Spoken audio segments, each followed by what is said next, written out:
కావాలా, ఎందుకు 2 IT company రాలే? 40 సంవత్సరాల నుంచి విజనబుల్ లీడర్ నాకు యాక్చువల్గా చంద్రబాబు నాయుడు అంటే అభిమానం. ఎందుకంటే చంద్రబాబు నాయుడు గారు ఒక అడ్మినిస్ట్రేట్ బాగుంటుంది, ఎంప్లాయీస్ కానీ ఎవరైనా ఒక క్రమశిక్షణతో పనిచేస్తారు. కాబట్టి అలాంటి వ్యక్తి ఈరోజు ఒక ఐటీ కంపెనీ కూడా తీసుకురాలేదంటే అది ఎలా చెప్పాలి? మనం 100 రోజుల పరిపాలన మీద ఏదో చేయాలనుకున్నాను. 100 రోజుల పరిపాలన అవసరం లేదు. సంవత్సరం రోజు కాముగా ఉంటే తర్వాత అయినా చెయ్యండి. మనకు కావాల్సింది ఏంది? ఐటీ కంపెనీలు కావాలా, ఇండస్ట్రీలు కావాలి ఫస్ట్ ఆఫ్ ఆల్. ఎందుకంటే మనం అప్పులల్లో ఉన్నాము. ఉచిత పథకాలు ఇచ్చేసి శనగలు తిని చేతులు దులుపుకునే రకాలుగా పరిపాలిస్తే అది ఎవరు యాక్సెప్ట్ చేయరు. ఇంకొకటి అంటే వీళ్ళనే కాదు, ఎవరు కూడా ఏది రాష్ట్రాన్ని అభివృద్ధి చేసే పరిస్థితి అయితే లేదు. అది కాంగ్రెస్ వైసీపీ గవర్నమెంట్ జగన్మోహన్ రెడ్డి, లేకుంటే టీడీపీ గవర్నమెంట్ చంద్రబాబు నాయుడు అనేది సెకండరీ. ఇద్దరు చేయడం లేదు. ఎందుకంటే అతను అనుభవం ఉన్న వ్యక్తి కూడా చేయట్లేదండి. దానికి అర్థం మన ప్రజెంట్ అప్పులల్లో ఉంది. కాకపోతే వీళ్ళు కూడా ఏదో షో చేసుకుంటా ఉన్నారు. నాకు అభివృద్ధి చేయాలనుకుంటే ఖచ్చితంగా ఇండస్ట్రియల్ రావాలా, కంపెనీలు వస్తేనే. ఈరోజు ఇంత పెద్ద హైదరాబాద్ సిటీ ఎందుకు డెవలప్ అయింది? ఈరోజు 100లాది కంపెనీలు ఇక్కడ ఉన్నాయి. ఇలా వేలాది లక్షలాది మందికి ఈరోజు ఉద్యోగాలు ఇక్కడ వస్తున్నాయి. కాబట్టి ఆంధ్ర నుంచి ఇతర రాష్ట్రాల నుంచి కూడా వస్తున్నారు. నార్త్ ఇండియన్ నుంచి కూడా ఇక్కడికి వచ్చి జీవనోపాధి పొందుతూ ఉన్నారు. కాబట్టి అది దట్ ఈస్ డెవలప్మెంట్. కాబట్టి ఆంధ్రప్రదేశ్లో కూడా మీ లడ్డులో వాళ్ళు వదిలేసి అభివృద్ధి మీద దృష్టి పెట్టాలని నా యొక్క అభిప్రాయం. అన్న, ఇప్పుడు ఇది ఎవరో చేశారంటావు? టీడీపీ చేశారంటావా లేకపోతే వైసీపీ చేశారు?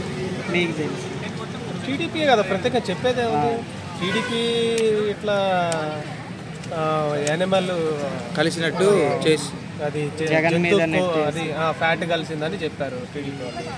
కానీ అది సుప్రీంకోర్టులో కేసు తెలియక ఏం లేదు. దానిపైన ఏం కలిపారు, ఏ విధంగా కలిపారు, దానిపైన కొన్ని సూటి ప్రశ్నలు సుప్రీంకోర్టు అడిగింది. వీళ్ళు సమాధానం చెప్తున్నారు. జగన్ అన్నే ఉంటే అన్న దీక్షలలో ఉన్నాడు. తిరుమలలో లడ్డు ఇష్యూ జరిగితే పవన్ కళ్యాణ్కి దుర్గమ్మ గుడితే పని? ఆడేంది మెట్లు కడుగు, నువ్వు ఆడిపోయి కడగాల? ఏంటి లాజిక్ లేని పరిపాలన ఉంది కదా.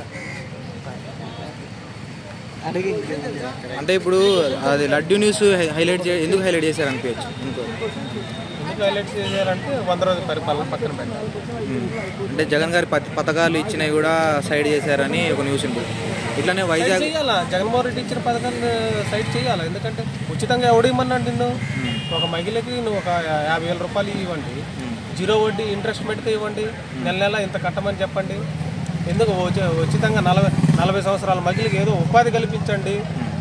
15,000 ఇచ్చి చేతులు దులిపేసుకుంటే సరిపోతుంది. ఆమె 40 సంవత్సరాలు వచ్చింది కానీ ఆమె పని చేసుకోలేదు 40 సంవత్సరాలు. కాబట్టి ఇవన్నీ ఉచిత పథకాలు ఏ గవర్నమెంట్ అయినా సరే నాకు తెలిసి నేను యాక్సెప్ట్ చేయను. నేను ఒక ఎడ్యుకేటెడ్ పీపుల్గా నేనైతే యాక్సెప్ట్ చేయను. ఎవరికైనా ఉపాధి కల్పించండి, ఉపాధి కల్పించి దానిపైన గవర్నమెంట్ కూడా రొటేషన్ అవుతుంది. మొదలే అప్పులల్లో ఉండే లక్షల కోట్ల అప్పులల్లో ఉంటే నువ్వు ఉచితంగా ప్రజల డబ్బులు తీసుకొని ఈరోజు తెలంగాణలో 106 రూపాయలు పెట్రోల్ ఉంటే ఆంధ్రప్రదేశ్లో 111 రూపాయలు ఉంది. ఎంత వేరియేషన్ ఉంది?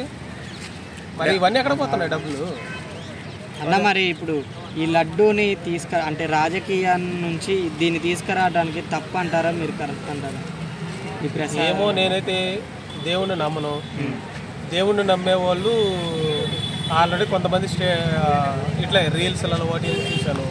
హిందువుల మనోభావాలు దెబ్బతీసే విధంగా వీళ్ళు రాజకీయం చేస్తున్నారు అన్నారు. అది వాళ్ళకి హిందువులకే తెలియాలి. కాబట్టి ఎందుకంటే తిరుమల తిరుపతి దేవస్థానం అనేది మన దేశంలోనే కాకుండా ఇతర దేశస్తులు కూడా రోజుకు 100,000 సంఖ్యలలో దర్శించుకుంటారు. కాబట్టి ఎందుకంటే ఒక జనాల్లో ఒక నెగిటివ్ అనేది దేవుడి మీద అలా చేయకూడదు, తప్పది. ఏ గవర్నమెంట్ అయినా ఎవరైనా సరే ఉన్నది ఉన్నట్టు మాట్లాడచ్చు. తిరుమలలో గత ప్రభుత్వంలో అన్నం బాగాలేదు, అది వాస్తవం. 100కి 200% వాస్తవం. దాన్ని ఎవరైనా ఒప్పుకోవచ్చు.